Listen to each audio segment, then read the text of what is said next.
അപ്പം ഞാൻ ഇന്നിവിടെ വന്നിരിക്കുന്നത് പുതിയകാവ് മാവേലിക്കരയുള്ള ദീപം ലോ അക്കാഡമിയുടെ LLB എൻട്രൻസ് സ്റ്റുഡൻസിന് ആവശ്യമായിട്ടുള്ള കുറച്ച് ക്വസ്റ്റ്യൻസുമായിട്ടാണ്.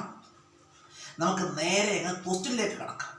നമ്മൾ ഇന്നത്തെ വീഡിയോയിൽ പറയുന്നത് ഈ എനർജി, ഊർജത്തെക്കുറിച്ചുള്ള ഏതാനും ക്വസ്റ്റ്യൻസ് ആണ്. അപ്പം എനർജി എന്ന് പറഞ്ഞാൽ, ഊർജം എന്ന് പറഞ്ഞാൽ എന്താണ്? പ്രവൃത്തി ചെയ്യുവാനുള്ള കഴിവിനെ നമ്മൾ എന്ത് വിളിക്കുന്നു? ഊർജമെന്ന് വിളിക്കുന്നു. പ്രവൃത്തി ചെയ്യാനുള്ള കഴിവിനെ എന്ത് വിളിക്കുന്നു? ഊർജമെന്ന് വിളിക്കുന്നു. The ability to do the work. Energy എന്ന് പറഞ്ഞാൽ what is the definition of energy? The ability to do the work ആണെന്ത് എനർജി. അപ്പൊ എനർജിയുടെ യൂണിറ്റ് എന്താണ്? ഊർജത്തിന്റെ യൂണിറ്റ് എന്താണ്? ജൂളാണ്. ഊർജത്തിന്റെ യൂണിറ്റ് ജൂളാണ്. Unit of energy answer joule.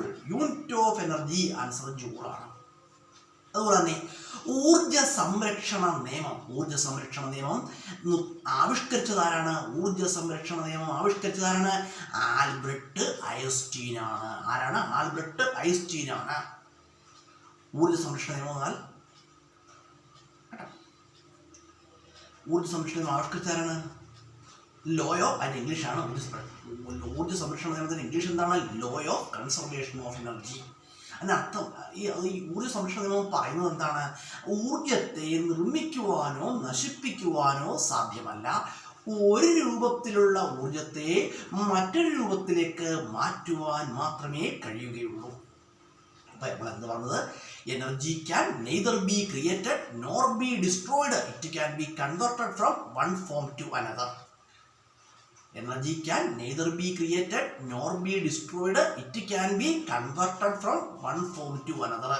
ഒരു രൂപത്തിൽ നിന്നും മറ്റൊരു രൂപത്തിൽ നിന്നും മാറ്റുവാൻ മാത്രമേ കഴിയുകയുള്ളൂ. അതുപോലെ പരമ്പരാഗതമായ ഊർജ സ്രോതസ്സുകൾ എന്തൊക്കെയാണ്? പരമ്പരാഗതമായ ഊർജ സ്രോതസ്സുകൾ അതായത് കാറ്റ്, സൂര്യന്, ജലം തുടങ്ങിയവയൊക്കെ എന്താണ്? പരമ്പരാഗതമായ ഊർജ സ്രോതസ്സുകളാണ്. അല്ലെങ്കിൽ അവയിൽ നിന്നൊക്കെ ഉൽപ്പാദിപ്പിക്കുന്ന ഊർജം എന്താണ്? പരമ്പരാഗതമാണ്.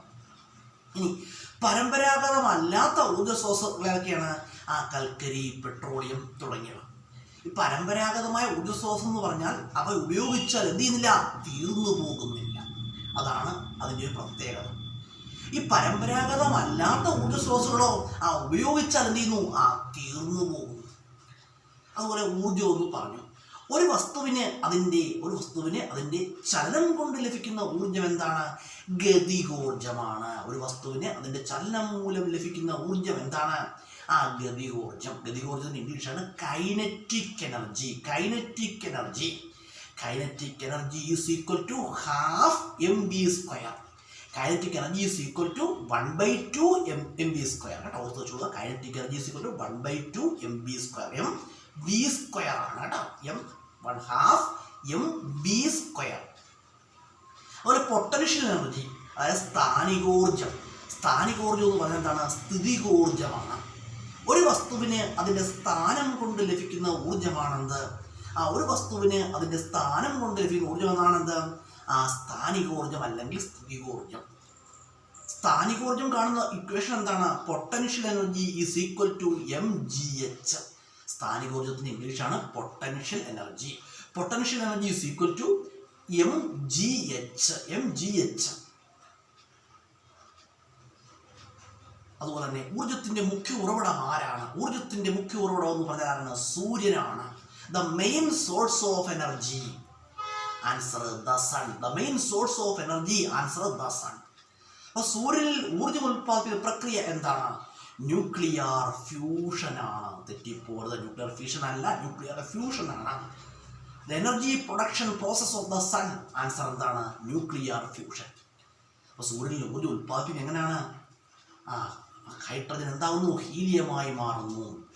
The process of conversion of hydrogen to helium. Hydrogen ഹീലിയമായി മാറുന്നതിലൂടെ സൂര്യനിൽ എന്തുണ്ടാകുന്നു? ഊർജം ഉൽപ്പാദിപ്പിക്കപ്പെടുന്നു.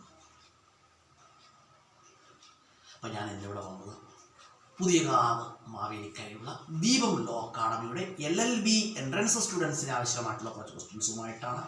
അപ്പോൾ നമ്മുടെ വീഡിയോ കാണുന്നവരെ എന്ത് ചെയ്യുക? തുടർച്ചയായിട്ട് വീഡിയോ കാണുക. ദീപം ലോ അക്കാഡമിയിലുള്ള LLB എൻട്രൻസ് സ്റ്റുഡൻസ് വീഡിയോ തീർച്ചയായിട്ടും കാണുക. കാരണം അവർക്ക് പഠിക്കാൻ വേണ്ടിയുള്ള കാര്യങ്ങളാണ് നമ്മൾ എന്നും വീഡിയോയിൽ പറയുന്നത്.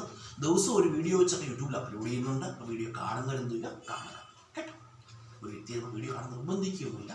വീഡിയോ കാണുന്നവർ കാണുക, നിങ്ങൾക്കിത് പ്രയോജനപ്പെടുന്നതാണ്.